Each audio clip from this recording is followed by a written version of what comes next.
Hello friends, I am Shiv Kumar और आप देख रहे हैं Rajasthan exam YouTube channel. BEd व बीएसटी से संबंधित संपूर्ण जानकारी और माइक्रो टीचिंग से संपूर्ण जानकारी आपको इसी यूट्यूब चैनल पर अपलोड है और अन्य जानकारी अपलोड होती रहेगी। अगर आपको कोई भी परेशानी आती है तो हमें कमेंट कर बता दीजिए, आपको उससे रिलेटेड वीडियो मिल जाएगा।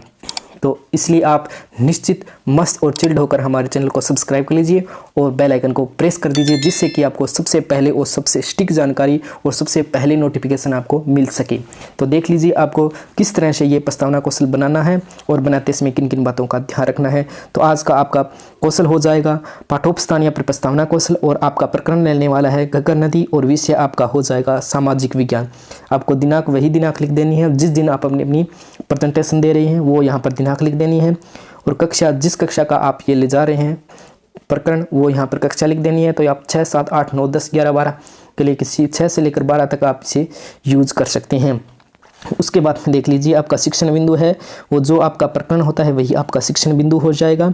और श्यामपट पर है वो प्रकरण है, वो आपको उद्देश्य कथन के बाद में लिखना होता है। तो आप उद्देश्य कथन के बाद में ही लिखिए और उसको अंडरलाइन करना ना भूलिए। अधिकतर बच्चे इसी में गलती करते हैं। और इसमें आपको छात्राध्यापक क्रिया और छात्राध्यापिका क्रिया में आपको जो आप बच्चों से प्रश्न पूछने वाले हो या आप साथियों से प्रश्न पूछने वाले हो वो यहाँ पर लिख देने हैं, और छात्र या फिर छात्रा क्रिया में आपके जो उत्तर होंगे वो यहाँ पर आपको लिख देने हैं, या फिर जो संभावित उत्तर आते हैं वो यहाँ पर लिखने होते हैं। तो इतना आपको क्लियर हुआ होगा। तो अब हम देख लेते हैं कि किस तरह से आपको प्रश्न लिखने हैं और लिखते समय किन किन बातों का ध्यान रखना है। तो इसमें आपका सबसे पहला प्रश्न हो जाएगा कि हम किस देश के नागरिक हैं। तो हम किस देश के नागरिक हैं? भारत के। तो नेक्स्ट क्वेश्चन होगा आपका भारत का सबसे बड़ा राज्य कौन सा है? तो राजस्थान है। इसमें क्या है आपका जो आपके पहले प्रश्न का उत्तर आया उसी से आपको नेक्स्ट क्वेश्चन स्टार्ट करना है, जो मतलब दूसरा क्वेश्चन स्टार्ट करना है, और दूसरे प्रश्न का जो उत्तर आए उसे तीसरा क्वेश्चन स्टार्ट करना है उसी से, और तीसरे प्रश्न का जो उत्तर आए उसी से आपको चौथा क्वेश्चन स्टार्ट करना है, और जो चौथे क्वेश्चन का उत्तर आए उसी से आपको पांचवा क्वेश्चन स्टार्ट करना है, और पांचवें का जो उत्तर आए उसे छठा क्वेश्चन स्टार्ट करना है। इस तरह से आपको क्रमबद्धता और जिग-जैग होना आवश्यक है प्रश्न और उत्तरों में। तो इसका आपको विशेष ध्यान रखना है और आपके कॉन्फिडेंस में कमी नहीं आनी चाहिए। आपका प्रश्न पूछते समय भरपूर कॉन्फिडेंस आप में होना चाहिए, उसका आपको विशेष ध्यान रखना है। तो देख लीजिए आपका इसी तरह से क्रमबद्धता के साथ आपका नेक्स्ट क्वेश्चन हो जाएगा कि राजस्थान का 31वां जिला कौन सा है? तो आपका उत्तर आ जाएगा कि हनुमानगढ़। और नेक्स्ट आपका क्वेश्चन होगा कि हनुमानगढ़ में कौन सी नदी बहती है, यानी हनुमानगढ़ में कौन सी नदी बहती है? तो घग्गर नदी बहती है।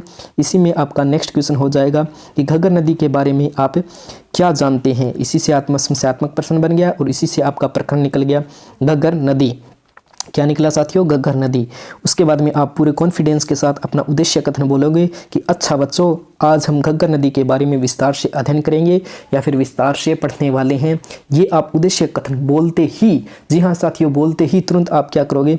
श्यामपट पर है अपना प्रकरण लिख दोगे कि घग्गर नदी, और उसको इस तरह से एक बार में अंडरलाइन कर देना है।